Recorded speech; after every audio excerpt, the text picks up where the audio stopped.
All right. That's probably all the information Pompey had, but because this is the 21st century, you've got a few extra gizmos to help you. Up here, enormous screen.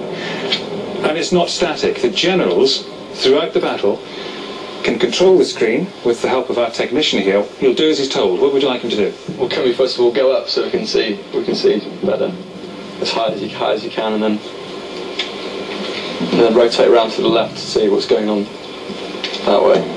So that's a really intelligent use of the technology. They went up straight away, which is the thing you can do with this machinery, and they can look down, and so they immediately went for the global view. Very sensible. So the river's on the right. It's all to the right, yeah, okay, stop. So the river's coming down here, so that's the river. And then you've got the enemy troops, see that in the far. Yeah. So if you go all the way down to the end of the map, just to have a look over the area, the enemy troops. Even with a bird's eye view of Caesar's forces, the team doesn't catch on to the use of the river. Flank protection is a huge advantage for Caesar, but a dangerous omission for the team. The only key terrain here is the riverbank. As long as you can stick one of your flanks on the riverbank, it doesn't matter where you fight. The ground doesn't matter. Okay, you understand the lay of the land now, you know? Yeah. I think so. Ollie and Ruth, you've decided you are the generals. 2 lieutenants, Tristan and Becky, are going to be down front. So why don't you go down now, and with the help of the technicians, learn which area of the troops you control.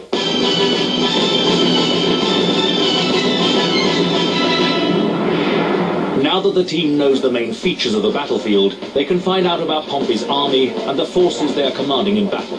The most important facts for the lieutenants to identify are the units they control, and that to maximize their forces, they must maintain troop formation.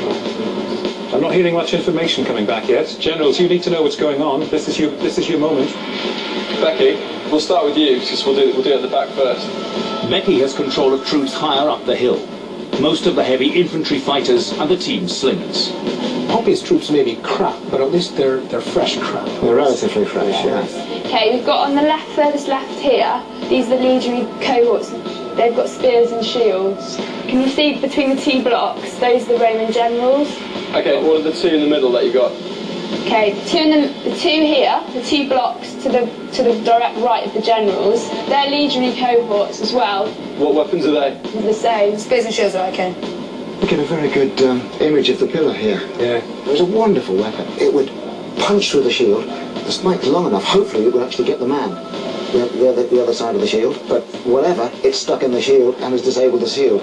And the soft iron either bent, or they sometimes here had riveted on one side but just a wooden peg on the other, so it would actually break on impact. Because the thing with any missile weapon, you don't want the enemy to be able to throw it back to you. Back in the right. See to the right-hand side, you've got 3 blocks of legionary cohorts again. Okay. Okay, directly in front of them, you've got slingers, okay, and then by the enemy, so to the left of the enemy, you can see them in the far distance, you've got scouts, which are like the lookout, to see what the enemy are doing. Okay. What are those ours? They're ours. Right, okay. Tristan, I'm in charge of the front set of the troops. Tristan commands troops lower down the hill, the archers, the massive eastern cavalry, and 2 cohorts.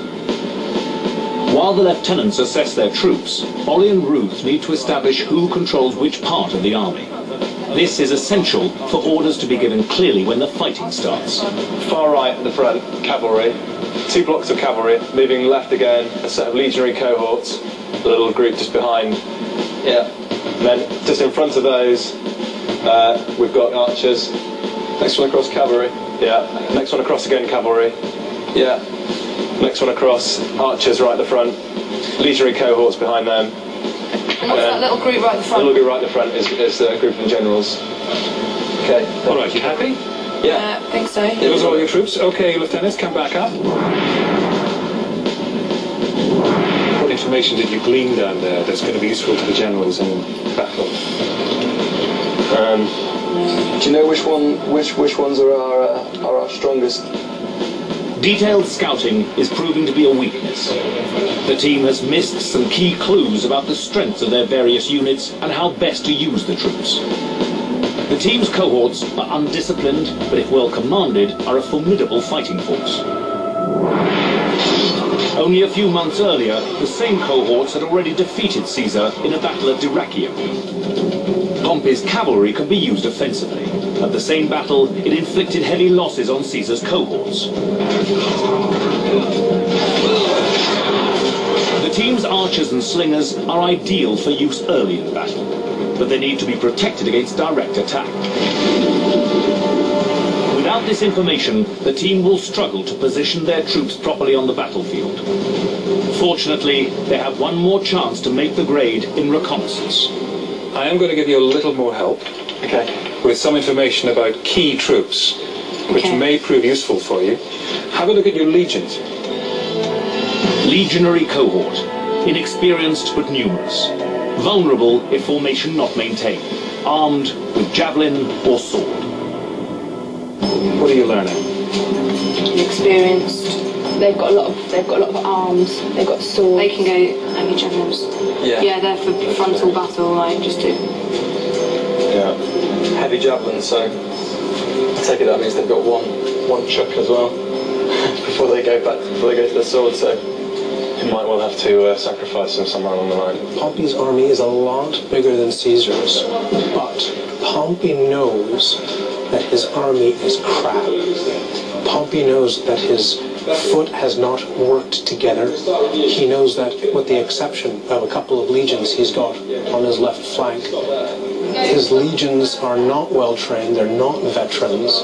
Pompey has already lost all of the good parts of his army. Here are some more key troops. This information might help you in battle. Your cavalry. Eastern cavalry. Numerous. Effective against infantry flanks. Good on open ground. Inexperienced. Poor against front line. Not battle seasoned. Are you worried about that weakness? Poor against front line. Well, no, because we weren't going to send. I don't think we're planning on sending them in first. Anyway, I think there'd be the supports coming through behind the whoever we send in first. The graduates have finally managed to interpret the best use of one of their troops. The cavalry should be used to support infantry, and that they move quickly on the battlefield. If they're on horses, you're going to be able to move them bigger distances than ground troops on foot. The big difference between Roman cavalry and these Eastern cavalry is that Eastern cavalry are capable of delivering a shock charge. These people are capable of getting up to perhaps even a hand gallop and hitting an enemy force at a good trot or a hand gallop.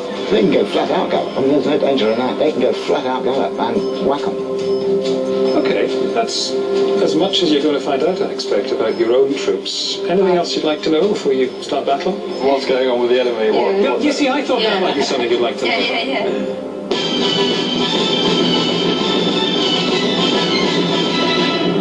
Okay, Generals, I want you to send your brightest and best lieutenant down to one of the technicians here to do a little scouting, find out as much as you can about the enemy. This is a critical moment. Okay, Tristan, go and do it, mate. Right, so a vote of confidence. Good luck. For the next few minutes, the team can use their scouts to search the enemy ranks and gather information about Caesar's army. Will they identify that Caesar's left flank is vulnerable and that he's using the river for protection? Spotting this will give the team a big advantage in battle. Missing it could have dire consequences. Out on the open plain, the team's scouts are susceptible to attack. To complete the recce and return safely to the hilltop, they must approach Caesar's army with extreme caution. Right then, furthest left, the cavalry. Furthest left. Behind them, light infantry. The little crowd at the back is their set of generals. One of the things that Julius Caesar, wearing his red general's cloak, can do from that position is he has a good view of the battlefield.